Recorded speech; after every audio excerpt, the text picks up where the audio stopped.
বাংলা নববর্ষ বাঙালির ক্যালেন্ডারের প্রথম দিন।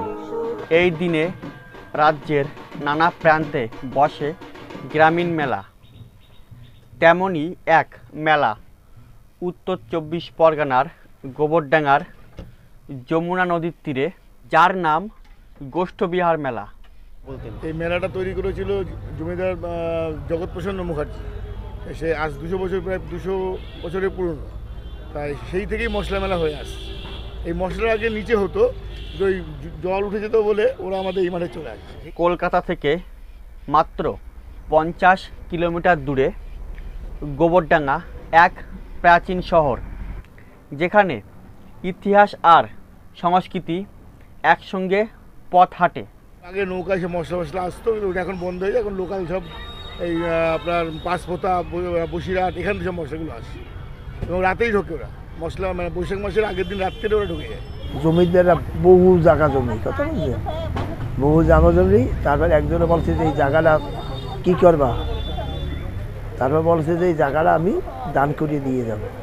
এই দান করে দিয়ে যাওয়ার পরে এইখানে সব খেলাধুলা সব কিছু হয়। তারপর বলছে যে এটা আমার নামে মেলা করিয়ে দিও। এই জন্য ওনার নামেই মেলা আছে এখনও।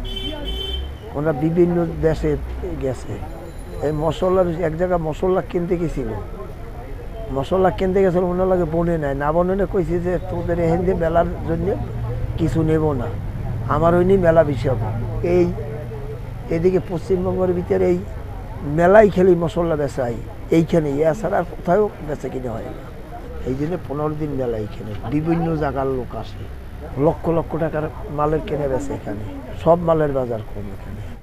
১৮২২ সালে এখানকার জমিদার কালী প্রসন্ন মুখোপাধ্যায় প্রতিষ্ঠা করেন প্রসন্নময়ী কালী মন্দির ও দ্বাদশ শিব মন্দির। শোনা যায় এই মেলাও সেই সময় থেকেই শুরু। তবে ইতিহাস বলে বিংশ শতাব্দীর শুরুর দিকেই এই মেলার আনুষ্ঠানিক যাত্রা। অনেক পুরনো মেলা, ঐতিহ্য মেলা। এর মশলার একটা ঐতিহ্য আছে। বহু আগে গরুর গাড়ি করে মশলা আসতো। এখন দিনের পর দিন আস্তে আস্তে মডেল হয়েছে, তাদের গাড়ি ঘোড়া করে আসে। এইটাই আছে এর ঐতিহ্য। নববর্ষের দিনে খাজনা দিতে আসতো প্রজারা। কেউ আনতো ধানে ভরা বস্তা, কেউ বা ঝোলায় জিরে, ধনে, লঙ্কা। পয়লা বৈশাখের দিন মানে আগের দিন রাত্রির থেকে আসা শুরু হয়। পয়লা বৈশাখের বেলা ১২টা, ১টা, ১:৩০, ২টো অবধি ওই চাষিরা নিয়ে আসে, পাইকাররা কিনে নিয়ে তারা তাদের মতন চলে যায়। যারা সারা বছর ফসল ফুলিয়ে রাখে, মেলায় আসলে মানে মালটা বিক্রি হয়ে যায়। তারও সুবিধা, এক জায়গায় মালটা সব বিক্রি হয়ে যাচ্ছে এবং যে কিনছে সে তার মতন সে নিয়ে অন্য জায়গায় ব্যবসা করছে, লাভ করছে। বিক্রির জন্য আনতো নিজেদের উৎপাদিত পণ্য। সেই লেনদেন, সেই মিলন মেলায় পরবর্তীকালে হয়ে ওঠে গোষ্ঠবিহার মেলা।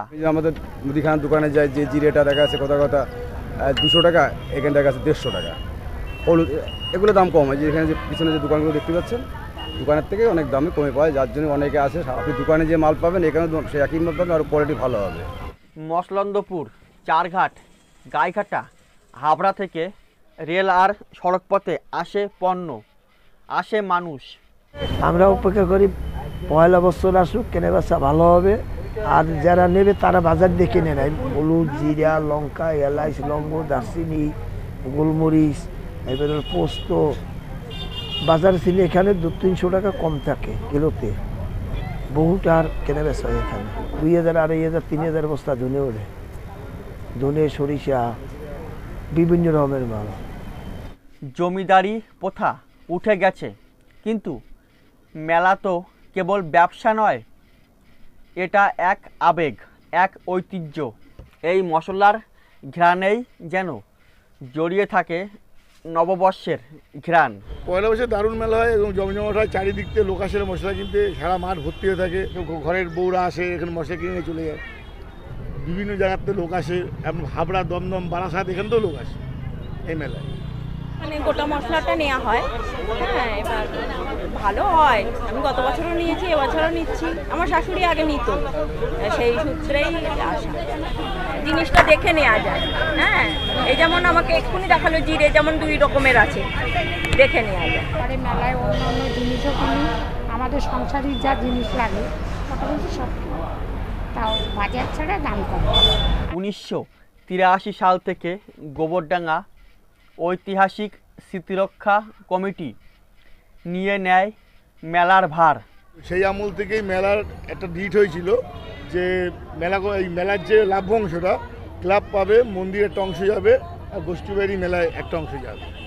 এই ডিটটা এখন আমাদের কাছে আছে। কিন্তু তখন থেকেই শুরু হয় নব সংস্করণের পথ চলা। নাটক, কবিতা, গান, আমি সংসারের ঝুড়ি ডালা, তারপরে দা কাচি যা কিনি অন্য জায়গার থেকে দাম ভালো কম। আমরা সব কিছুই নিই এখান থেকে। যেখানে শিল্প, সংস্কার আর স্মৃতি পাশাপাশি হাঁটে। হয়তো সময়ের সঙ্গে বদলেছে মেলার মাপ, জনসংখ্যা, তবু কমেনি মানুষের টান, উৎসবের উন্মাদনা। এ শুধু 15 দিনের মেলা নয়, এ এক চলমান ইতিহাস যা ধরে রেখেছে গোবরডাঙ্গার মাটি, মানুষের কথা, নববর্ষের রঙে রাঙানো ভালোবাসার চিহ্ন হয়ে।